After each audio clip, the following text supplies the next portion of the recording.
This is the rhythm of the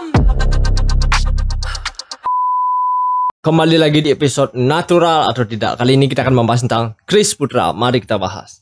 Siapa itu Chris Putra? Chris Putra adalah seorang profesional bodybuilding dari Indonesia yang sudah memenangkan banyak sekali kejuaraan internasional. Nah, inilah contoh Instagramnya. Kalian bisa cek Instagramnya di sini. YouTube-nya juga ada, Chris Putra. Nah, kita langsung ke pembahas pertama. Apakah Chris Putra natural? Jika bicara natural, ini sangat sensitif sekali ya. Chris Putra adalah salah satu panutanku ya. Kenapa? Karena tubuhnya sangat bagus, proporsionalnya sangat pas. Bagiku banyak orang yang bilang terlalu besar, bagiku itu adalah ideal untuk mengikuti Mr. Olympia Men Physique ya. Nah, kita lanjut ke fakta 1. Jadi kita akan menghitung Fat Free Mass Index. Nah, ini banyak kali digunakan untuk menghitung apakah kalian natural atau tidak, tapi tidak bisa dijadikan patokan pasti ya. Ini cuma nanti akan ku bahas pakai Fat Free Mass Index, dan yang kedua akan ku bagikan pendapatku. Kita pakai data dulu, yang kedua kita pakai pendapatku. Kalau tidak salah, Chris Putra itu pernah mengikuti Men Physique up to 170 cm kalau nggak salah. Kalau aku salah, mohon diperbaiki di kolom komentar ya. Jadi kita kemasukan 170 cm karena di internet sangat susah mencari info tentang Chris Putra ya. Kalian bisa cek di internet, aku tidak menemukan berapa tinggi badannya ya. Jadi ya, aku coba segini. Kalau tidak salah berat badannya di internet, kalau salah lagi aku mohon maaf, coba tulis di kolom komentar. Kalau tinggi berat badannya kalau tidak salah itu adalah 80 kilo. 80 sampai 90 dikatakan di internet. Aku yakin berat badannya around 85 ya. Ya, kita tulis saja 80 supaya siapa tahu kita salah, bukan? Nah, body fatnya kalau Mr. Olympia pasti di bawah 5% sih, pasti itu. Nah, kita bisa lihat hasilnya ya, hasilnya lah 27. Ya, ini 27 ke atas. Nah, untuk seorang natural biasanya berada di around 24 sampai 25. Itu seorang natural bodybuilder biasanya ya, tapi tidak boleh dipakai patokan pasti. Jadi Chris Putra ini sudah di atas 27. Jadi ada kemungkinan sudah memakai PED atau performance enhancing drug. Nah, tapi ingat, saat memakai performance enhancing drug, kita tidak boleh semata-mata menjudge orang itu besar karena itu bukan. Performance enhancing drug itu membantu recovery mungkin. Jadi kita bisa latihan lebih keras dari orang normal. Jadi bukannya kita malah santai-santai. Kalau kalian pakai barang itu tapi santai latihannya, ya nggak jadi juga. Aku banyak kenal punya orang teman-teman seperti itu. Dia memakai barang tapi tidak jadi. Kenapa? Dia tidak latihan keras, dietnya harus diganti juga.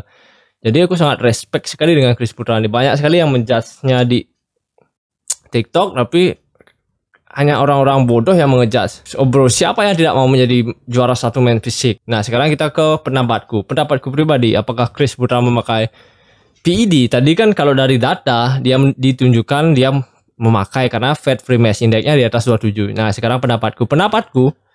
Nah, pertama kita lihat ini adalah kalau nggak salah ini klasik fisik ya, karena celananya celana pendek. Dia mungkin tidak menang di sini, dia menang di, kalau nggak salah itu dia menang di Men Physique ya, atau ini yang lain aku tidak tahu. Kalau nggak salah dia menang di Men Physique kalau nggak salah ya. Ini juara 1 Mr. Olympia Men Physique, dia menang di sana. Olympia, seperti aku bahas Chris Bumstead sebelumnya, biasanya orang yang sudah pernah ikut Olympia pasti pernah memakai PED atau performance enhancing drug. Nah, jadi conclusionnya sangat simpel sekali karena dia sudah pernah ikut Miss Olympia, dan yang ketiga kita lihat ototnya freaking very good ya. Nah, dia salah satu inspirasiku juga. Lihat, ini ototnya sangat tebal dan kering. Sangat susah biasanya sekering ini. Mungkin ini di bawah 3% ya, kalau aku salah aku mohon maaf, tapi aku rasa ini 3-2% yang ini, karena ini sangat kering sekali ya, sangat susah kering seperti itu.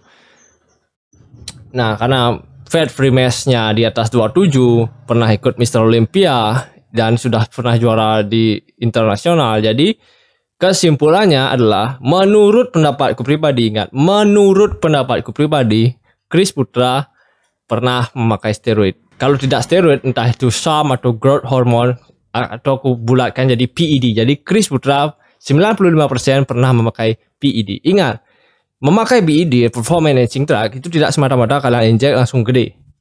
Tidak. Jangan berpikir seperti itu. Itu bodoh namanya berpikir. Ingat, saya kalian memakai PED itu mungkin recovery kalian menjadi lebih cepat. Jadi kalian bisa latihan lebih keras dari orang lain. Kalau kalian tidak latihan lebih keras saat memakai PED, itu yang nggak ada gunanya juga. Jadi aku sangat respect pada orang, apalagi sudah bisa mengibarkan bendera Indonesia seperti ini. Nah ini, kenapa kalian masih menjudge-nya? Padahal dia sudah mengibarkan bendera. Kalau aku jadi Chris Putra, apakah aku mau? Yes, tentu saja, why not? Tapi harus pakai steroid bang, why not? Tapi berbahaya bang, berbahaya itu jika kalian tidak ke dokter, kalau di Indonesia andrologi atau endokrin kalau nggak salah ya. Nah itu, maybe suatu saat aku akan melakukan ini, tapi untuk saat ini aku masih natural. Aku belum pernah menyentuh PED sama sekali, belum pernah menyentuh growth hormone, belum pernah menyentuh SARM, belum pernah menyentuh steroid. Jadi aku masih natural untuk saat ini. Aku tidak bilang tidak akan pernah memakai ya. Aku tidak semunafik itu ya. Karena aku juga memiliki keinginan seperti Chris Putra ini. Aku ingin, ya suatu saat aku ingin menjadi juara Mr. Olympia ya. Aku tahu mimpi itu ketinggian, tapi ya, kata Bung Karno, bermimpilah setinggi langit. Jika kau jatuh, maka kau akan jatuh di antara bintang-bintang. Oke, saya Andra Sena, and stay aesthetic.